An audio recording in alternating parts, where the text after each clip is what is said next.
Daniel and Isota walked side by side on the sidewalk, their hands intertwined, a simple but meaningful gesture. Their footsteps mingled with the familiar sounds of the city, the purring of car engines, the indecipherable conversations of passers-by, the clicking of heels on the cobblestones.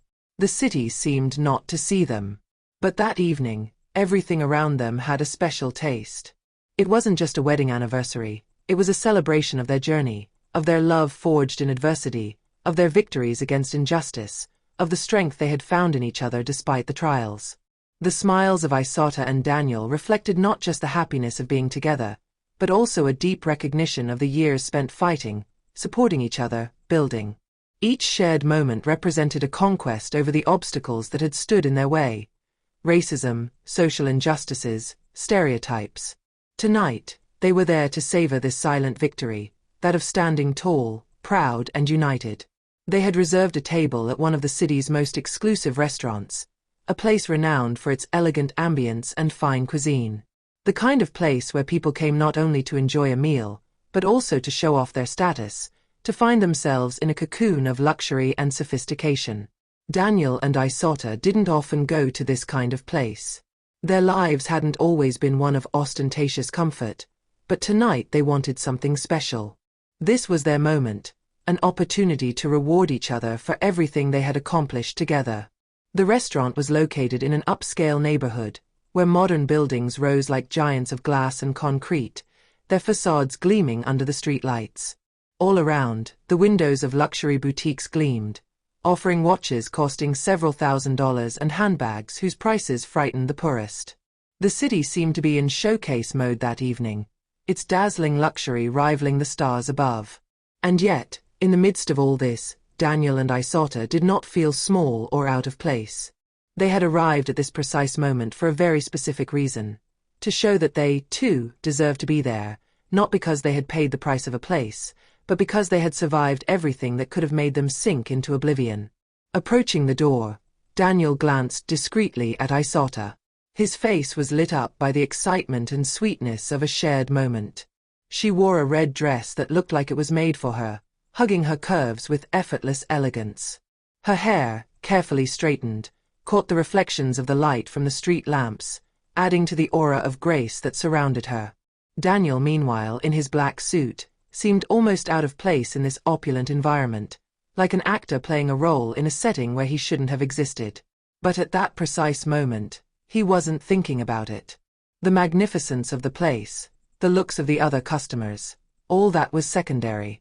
What mattered was Isota, the woman at his side, the accomplice of his life, the one with whom he had built a home and an existence beyond the surface of things. That evening, in this plush place, it was just them, and everything else didn't matter. They arrived at the entrance of the restaurant, and at that precise moment, everything froze. The butler, impeccably dressed, was waiting for them. His gaze was cold, almost clinical, an expression without warmth, but he greeted the couple in a polite, almost mechanical manner.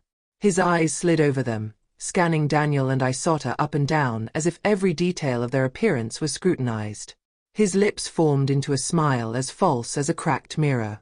"Good evening. Do you have a reservation?" he asked, his words devoid of even the slightest hint of welcome. "Yes, under the name of Daniel Ducour," replied Isota, her smile dazzling, although slightly perplexed by the somewhat dry welcome. But she just stayed calm, aware that this kind of place could sometimes overflow with ego and calculation. The maitre d' glanced at his iPad, already seeming to anticipate a quick check, almost as if he was waiting to confirm their presence, but he allowed himself a moment's pause. This moment of waiting, this suspended moment, seemed to last an eternity. The cozy atmosphere of the restaurant suddenly contrasted with the isolation they felt. Then, finally, he looked up from his device and responded, in a dry voice that contrasted with the ordinary hospitality expected in this type of establishment. "There seems to be a problem. I'm sorry, but your reservation has been cancelled." The words fell like an unexpected slap. Isota, who until then had remained calm, felt her smile instantly fade, her brow furrowing in incomprehension. Daniel, still on the lookout but self-possessed, looked at the butler. The silence that followed seemed to weigh heavily, as if tension had built up in every glance exchanged between them. Isota sat up slightly, feeling a heavy pressure in her chest. "Pardon? We did book for tonight, and we have the confirmation here," she said, her fingers brushing the phone she handed him, with the written confirmation of their reservation, as proof she hoped was irrefutable. The butler picked up the phone absent-mindedly, barely glancing at the screen. He returned it with a wave of his hand, his lips pursed, as if annoyed by this interruption in the flow of his work. A furtive glance around confirmed the calm atmosphere of the restaurant, the lightwood-paneled walls, the dim lighting, the orchestra playing softly jazz tunes in the background, and the hushed conversations of the neighboring tables, all impeccably set up. Yet, in this ocean of tranquility, the air seemed charged with something invisible, heavier, and Daniel felt it more and more, a palpable pressure building within him. The butler cleared his throat, his gaze shifty and insistent at the same time, avoiding Daniel's. He tried to take a more authoritarian posture, as if this situation required a certain firmness from him. "I'm sorry, but we made a mistake. We cannot accommodate you this evening," he said in a voice which, although tinged with politeness, revealed a marked, almost mechanical coldness. Isota sat up slightly, her gaze becoming as sharp as a blade. The smile of yesteryear had disappeared, replaced by an expression of confusion mixed with controlled astonishment. Daniel, icy calm, asked his question, his voice becoming firmer, without an ounce of anger. "What do you mean by, 'we cannot accommodate you'?" "We have reserved a table," he replied, his tone calm but firm, as if he didn't quite believe what he was hearing yet. The butler took a quick look around, as if to make sure no other eavesdroppers were listening. The murmurs of the other customers, the distant bursts of laughter, the soft orchestra, everything seemed to be distorted in the silence that settled between the two. The man took a deep breath, his face softening slightly, but his eyes continued to shine with a frozen gleam, as if some part of him knew that this moment couldn't turn out the way he wanted. "You see, our restaurant welcomes a very specific clientele. It's not a question of booking, it's a question of the atmosphere we want to maintain," he explained finally, his words hanging heavily in the air. He swallowed, as if this sentence wasn't the first time he'd said it. Daniel felt a shiver of frustration rise within him, but he didn't give in. He was calm, controlling every muscle in his body so as not to give in to anger. But inside he was seething. Isota had already moved on to another stage, like an expert who had seen this scene play out 1,000 times in her head before even arriving here. She knew exactly what this man meant without ever saying the words that were obviously the basis of her rejection. "It's a race thing, isn't it?" she insisted, her tone biting. His words were like knives, clear, sharp, without embellishment. She didn't need any further explanation. She knew that the butler would never choose such discretion if there was not a desire to maintain invisible but powerful standards. The butler hesitated for a moment, his eyes shying away from the obvious truth, then he stared at the couple again, forcing a falsely reassuring smile. But the smile only further betrayed his uneasiness. "I never said that," he replied, his voice suddenly less confident. He knew the accusation was much bigger than the simple administrative gap he was trying to minimize. "But I ask you to please understand. We have standards to respect." A heavy silence settled between them. This silence which occurs when two worlds meet, but cannot understand each other. Around, the murmurs became more audible, and a few customers looked up, observing the scene, curious but distant. None of them seemed ready to intervene, as if this confrontation made them uncomfortable, but did not directly affect their comfortable certainties. Isota slowly turned towards Daniel, her eyes meeting his. That look said more than any words. It was a look of assurance, of understanding. She already knew what she was going to do. She gave him a slight smile, the one that said it all, without any words being necessary. Daniel felt his heart tense. He knew that Isota, with her implacable calm, would push this confrontation further. She wouldn't back down, and that was what he loved about her. It was what they had always done together. Never back down from injustice. "If you allow me," said Isota with implacable calm, "I'm going to call my lawyer. This is not going to end the way you think it will." The butler, completely unsettled, raised his eyebrows, his lips almost trembling in surprise. He never imagined that a reaction like that would come from a couple like them. In his mind, it was clear that people like them had no place in his world, in this highly exclusive place, much less the power or means to fight back. "What?" he replied, stunned. Are you threatening to sue me for a simple mix-up?"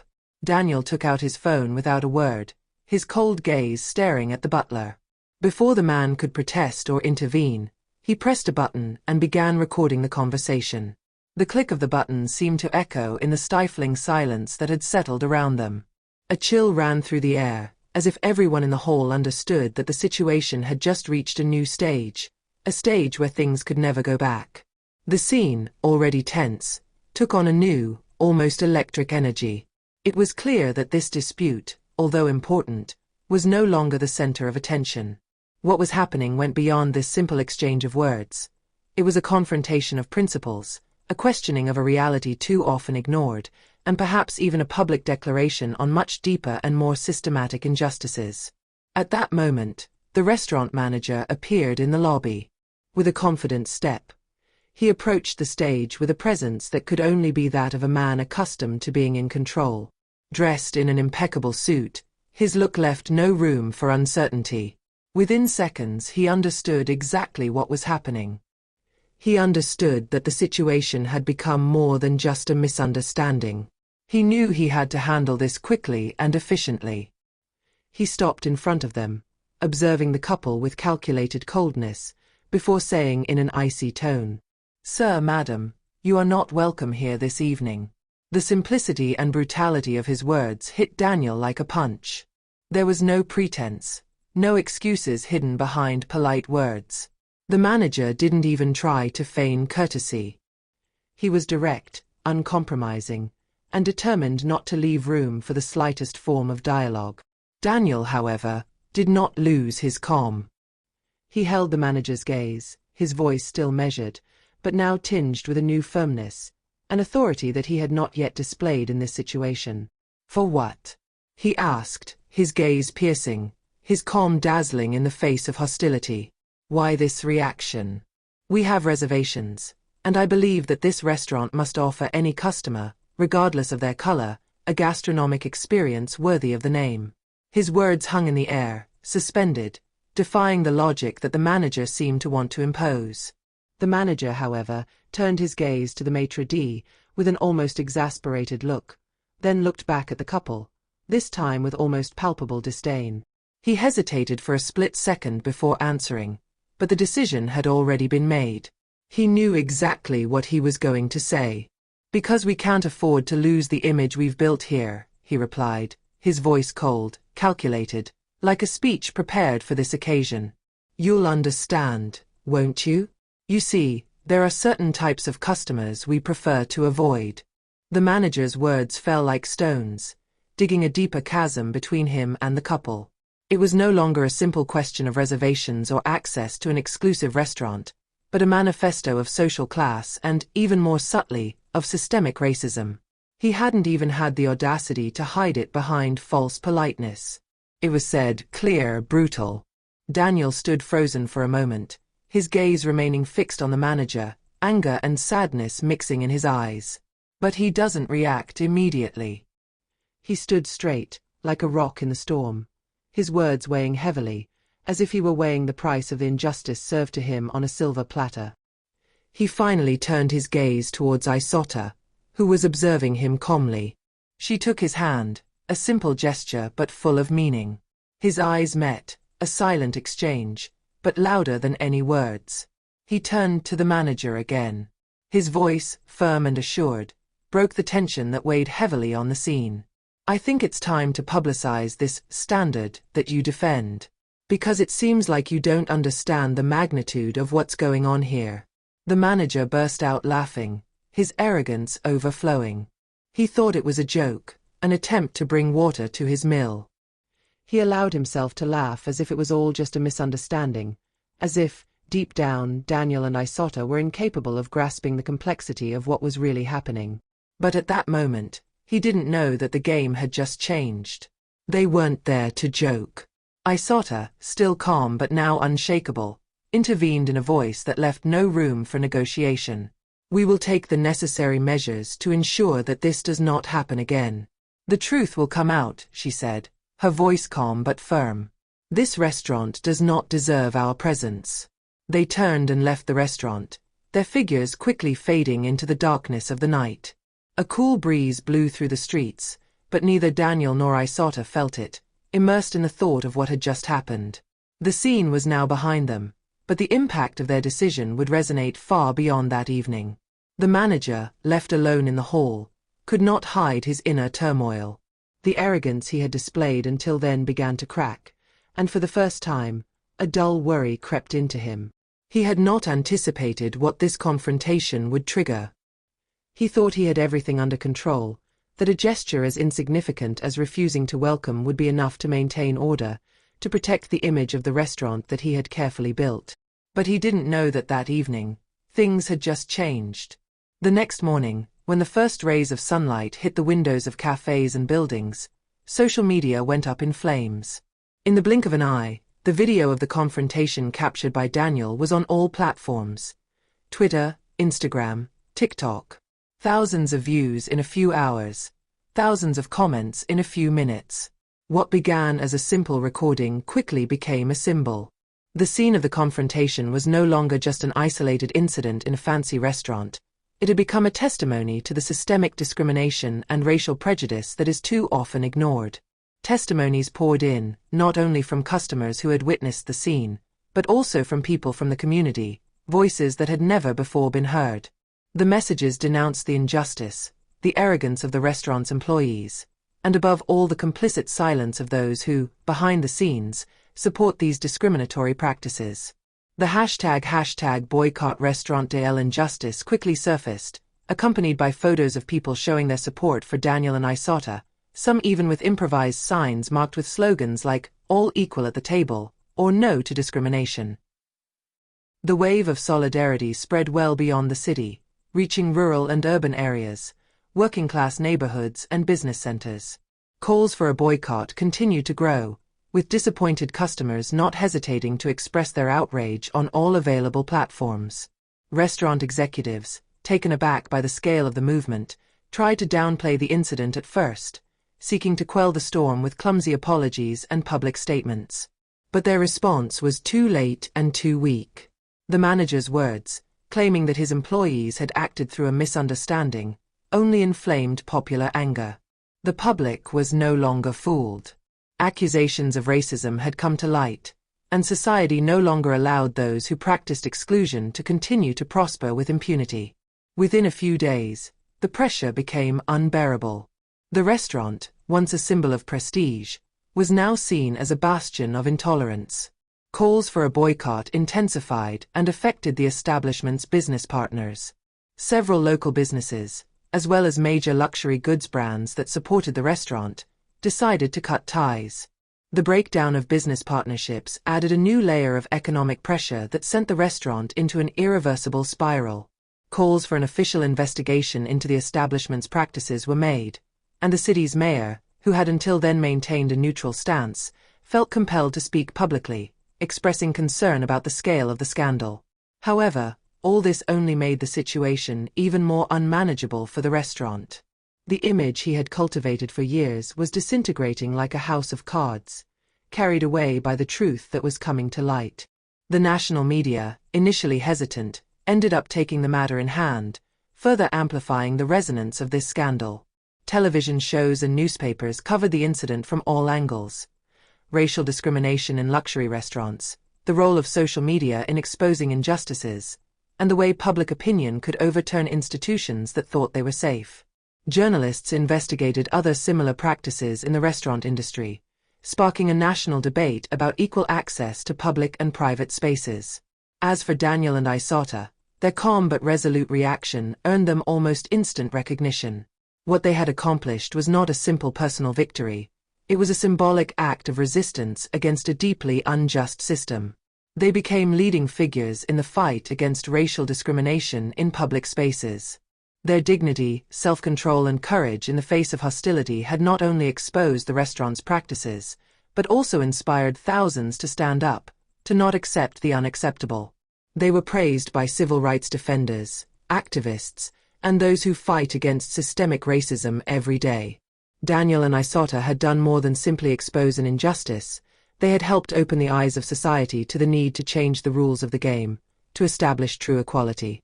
In the days that followed, prominent public figures and activists contacted them to express their support, while civil rights groups invited them to speak at conferences and debates. Their story was now a symbol of what solidarity and collective action could achieve. In a few weeks, the impact of this confrontation was measured. The restaurant closed its doors permanently, unable to survive the scandal which had exposed its discriminatory practices. The manager, meanwhile, disappeared from the radar, finding himself outside his own world, unable to deal with the debacle he had helped create. Critics assailed him, and he became a figure of shame in the restaurant industry. Daniel and Isota continued their lives. The pride of what they had accomplished could be seen in their eyes, but even more, they had acquired a new serenity. Their self-confidence was no longer linked only to their ability to face injustice, but also to the conviction that, even in the darkest moments, their dignity could shine brighter than hatred and intolerance. And through what they had done that night, they had shown everyone that silence was never an option when injustice came knocking.